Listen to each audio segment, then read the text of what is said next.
ভাই পাশে জন পুলিশ আছে, চেক করতেছে, আমাদের দোকানে চেক করবে। হাসলে আসুক, সমস্যা কি? আমাদের দোকানে 2 নম্বর কিছু আছে নাকি? তাও আমার ভয় লাগতেছে।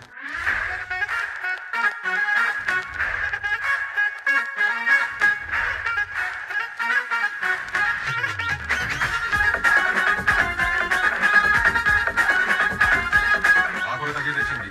এই আমাদের ম্যাজিস্ট্রেট ম্যাডাম সালাম। আপনার দোকান আমরা চেক করবো, যদি কিছু উল্টাপাল্টা পাই তাহলে দোকান তো তালা মারবোই, সাথে লাখ টাকা জরিমানা হবে। জি, চেক করেন। এই যাও। থাক, দোকান। ম্যাডাম কি বলছেন? একবার চেক করে দেখি যদি কিছু পাই। এটা আমাদের দোকান, আর উনি আমার হাজবেন্ড। উনি আপনার হাজবেন্ড?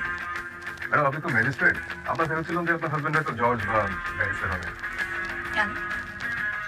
আমি ম্যাজিস্ট্রেট বলে যে আমার হাজবেন্ড জজ ব্যারিস্টার হবে এমন কোনো কথা আছে? ওনার সাথে আমার বিয়ে হয়েছে আর উনি আমার হাজবেন্ড।